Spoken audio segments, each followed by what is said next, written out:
Hey, good afternoon, guys. Jeff Hansen here, aka the Silver Fox, and with TBYE, the best you ever. This is where, if you're new here, this is where we give you tips and strategies on becoming the best you have ever been.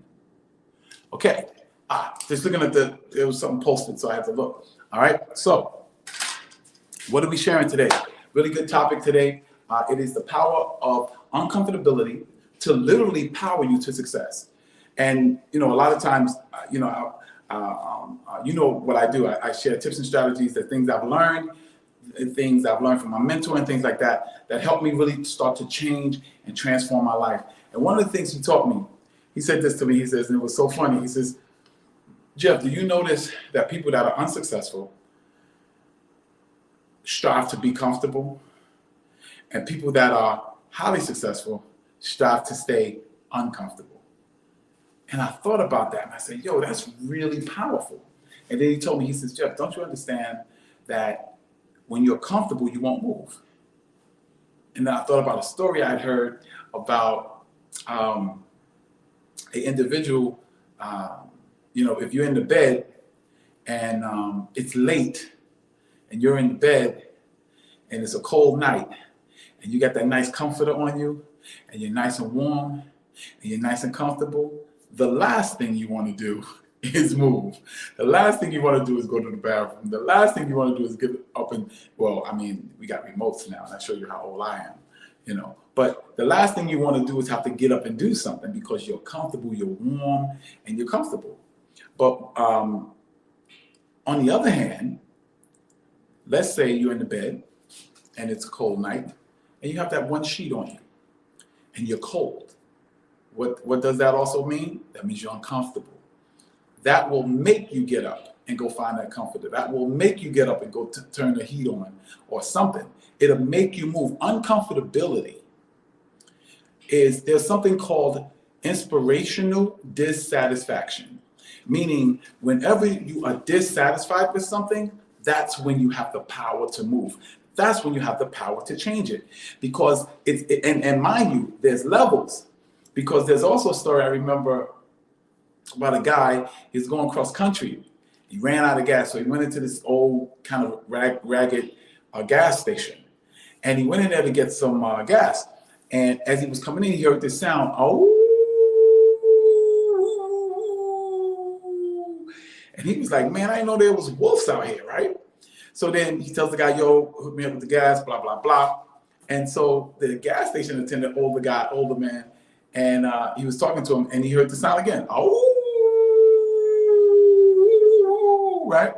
So the man says, sir, excuse me, what is that? What is that sound? I mean, yo, I didn't know there was wolves out here.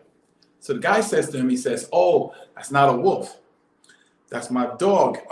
He's laying on he's over there near the cabin, and that's him making that noise. He said, well, why is he making that kind of noise? He says, well, he's laying on a nail. So the guy says, he's laying on a nail? He said, yeah. He said, so why don't he just get up and get off of the nail? He said, because the nail is not hurting him enough to move. It is only hurting him enough to complain about. And see, in a lot of times in our lives, I can tell you right now, there was times in my life where I was so comfortable, I didn't want to move. And there was no inspiration for me to move. There was no reason for me. I was comfortable. I was eating meals and I was doing what I remember in the shelter, they had a program where they put some of the homeless people up in the YMCA. And the YMCA has very, nice rooms if you're coming from a shelter, right? And I was in that room, man, and the carpeted floor, and it was a nice warm room, and I had a colored TV. It was like a hotel room. Man, I didn't want to leave, even though I was not where I wanted to be. I didn't want to leave because I was comfortable. And a lot of times when I talk to people and they say, man, you're driven and this, that, and the other, but I'm kind of good with where I am. And what they're saying is that they're comfortable. And see, comfortability, the opposite of success is never failure. The opposite of success is uncomfortability. Because if you think about it, failure is a type of uncomfortability. And when you fail a test, it makes you study harder. You don't learn much from a test you pass. You learn more when you fail that test. And then you say, okay, I got to get better. So now you go get a tutor or you study harder. Well, the same thing in success. Let's talk about even from a fitness standpoint. From a fitness standpoint, guess what? Until you look in the mirror and you can't stand how you look or how you feel, or the doctor tells you, give you some bad news, there's not enough uncomfortability in your life to make you move or to stay consistent with a commitment that you're making to yourself. And I'm going to tell you that the power of uncomfortability, what it does is it takes that comfortability and kicks it right out the door. It makes you get up and do something because I can't take this anymore. You be in that relationship, it gets to a point where I can't take this anymore. That woman that's being beaten or whatever. There's times where she dealt with it, but it got to a point where, I deserve better than this. So then what happens? She starts taking steps to changing her situation. Uncomfortability is the key that will give you enough ammunition, enough power to move out from where you are toward where you want to be. One of the other episodes I was talking about vision boards. That's what vision boards do. You know why people don't like to dream? Because that dream is a reminder of where they could be, what they could be doing, the life they could be living, the woman or the man they could be dating or marrying. And that's why they'll take it down.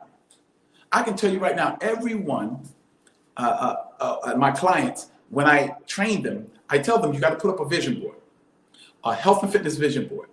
Put it on your phone. So every time someone calls you, I want you to be reminded of your goal. Put it on your phone. I want you to be reminded that you're committed to this. I want you to be reminded of what you could look like, where you could be walking, the beaches you're on, and you're not ashamed of how you look. And in the beginning, they'll do it. And then sometimes, they'll quit the program or whatever, and I'll see them months later. The first thing I ask them is, guess what? Show me your phone, especially if they've not stopped working out, stop training. And they look at me and they go, no, I moved the picture. I said, I know you did. Because if that picture was still there, it will cause too much irritation to your comfortability. See, you have to constantly irritate your comfortability if you want to keep moving. Goals, dreams, visions, those things get you uncomfortable with the status quo.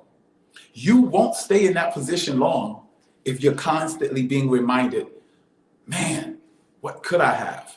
Man, how much muscle could I have? Could I have that six pack? Man, if I ate vegan, it would help me from a health standpoint. Man, I could have married that girl.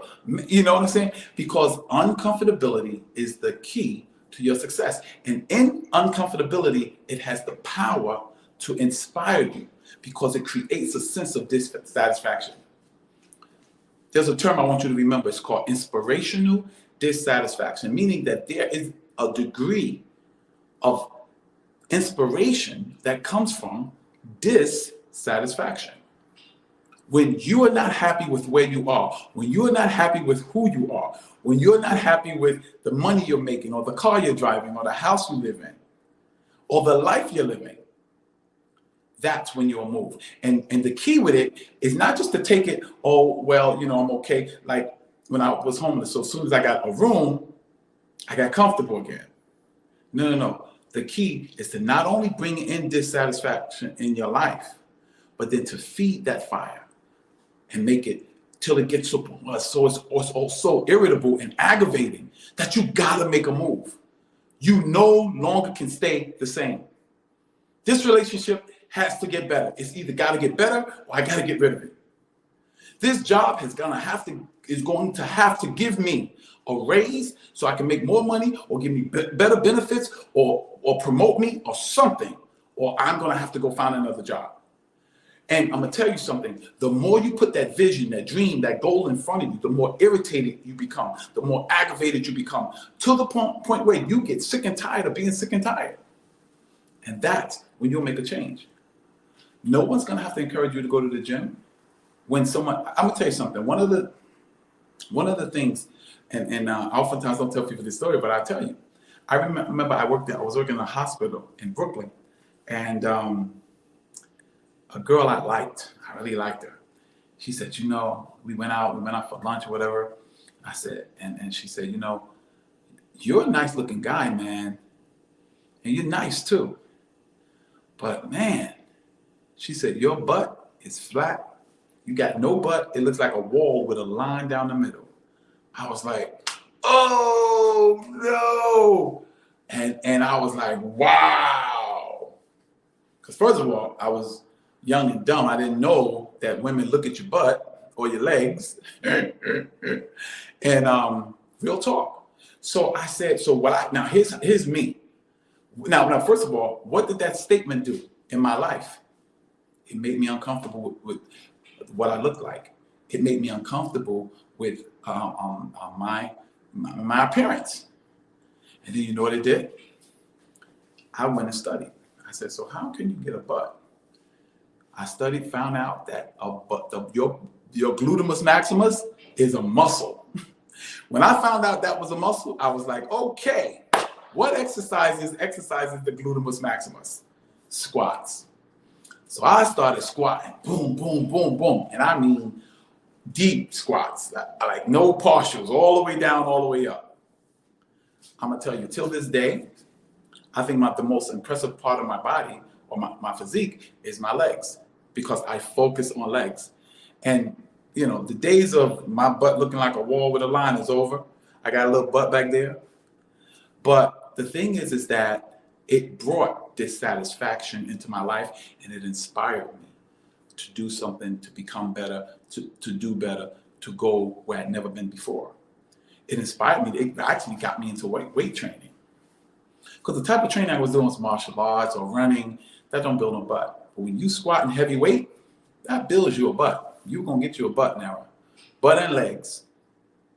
See, uncomfortability will power you to make a change.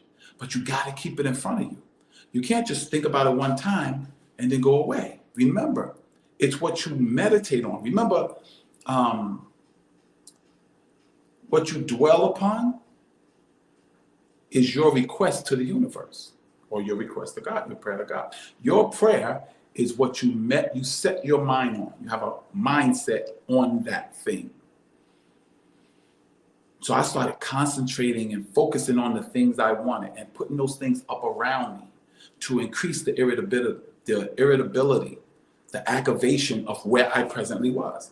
I got tired of being 180 pounds. I got tired of being 190 pounds because my vision board had 225, 230 pounds. So I got tired of it. And the more tired I got of it, the more I drove, the more I was inspired to do something different. I got tired of eating the same old things and not gaining weight, working out, but not gaining weight. I got tired of it. So it made me change. Uncomfortability is the key to your next level. Uncomfortability is the key to your wealthy place. Uncomfortability is the key to your relationship becoming better, because you'll do one or two things. You either lead a relationship, or you sit down with your mate, your spouse, whoever it is, and say, listen, let's work on this, because we both love each other and we want our relationship to work. So let's do something different. Let's do something other than, just let this thing fall apart. And that's when change comes. You'll never change if you're the fastest in your group. You'll never change if you're the smartest in your group.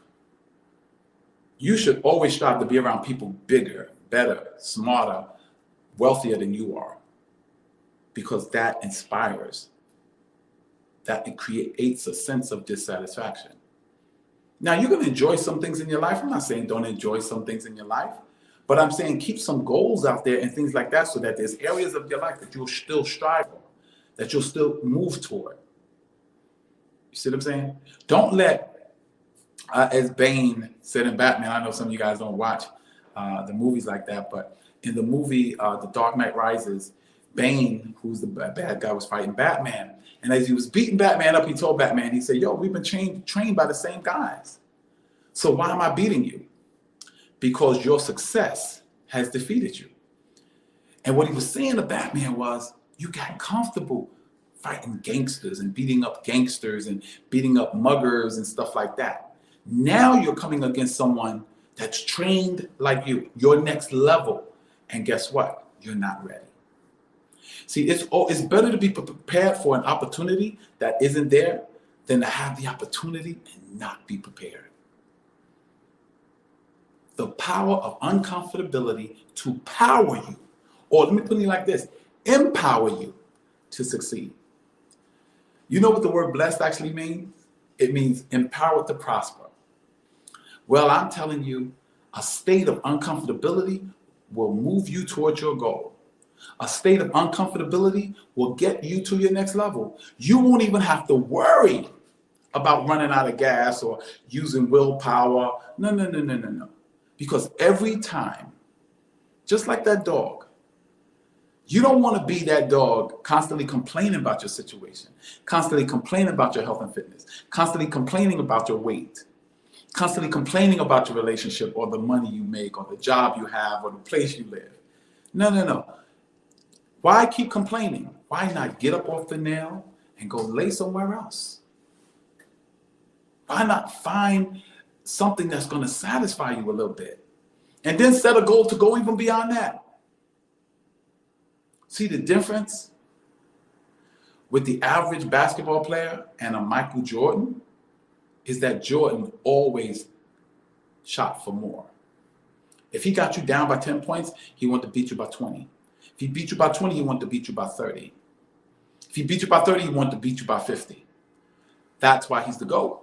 That's why he's the greatest ever. And I know some people may disagree, LeBron James, Kobe Bryant. That's all well and good.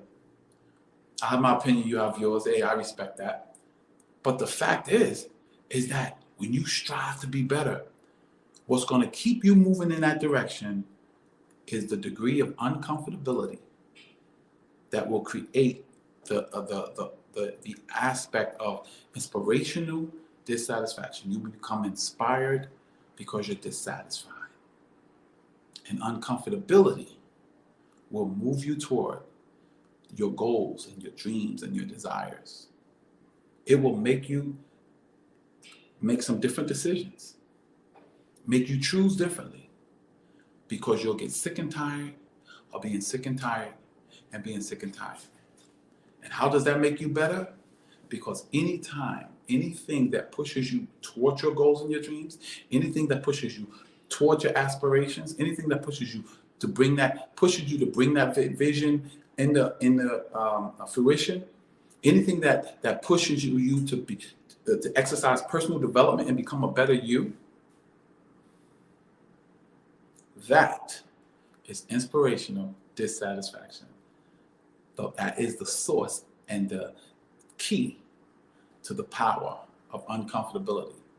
Use your power to create uncomfortability in your life, whether it's through vision boards, whether it's through walking in wealthy neighborhoods, whether it's through going test driving cars that you can't afford right now. And when you create enough uncomfortability, trust me, the universe will provide resources and people and places and things that will build, that will open up doors for you, for you to have those very things that you've come to desire, those things that you've come to want. Ladies and gents, we've been doing this for about 20 minutes. I hope something I said motivated you. I hope something I said encouraged you, move you in that direction, make you think a little bit different, make you do a little bit different, make you implement some of what I said. And remember, if there's something I said that brought some value to your life, something I said that was worth something to you, change your life for the better, please like and subscribe. Now, of course, if you're watching it on YouTube, like and subscribe. If you're watching it on 365 Days of Fitness Challenge, my Facebook group, or any of my groups, wherever you're watching this at, like and subscribe it, give a comment. I hope something I said encouraged you. I hope something I said motivated you. I hope something I said made you uncomfortable so that you'll do something different, because we understand that if we give you tips and strategies on becoming the best you ever, we know that the best you ever will create your best life ever. This is Jeff Hansen, aka the Silver Fox, and I'm just excited about 2022. I'm excited about you. I'm excited about you going from you 1.0 to you 2.0. God bless you, and may heaven smile upon you.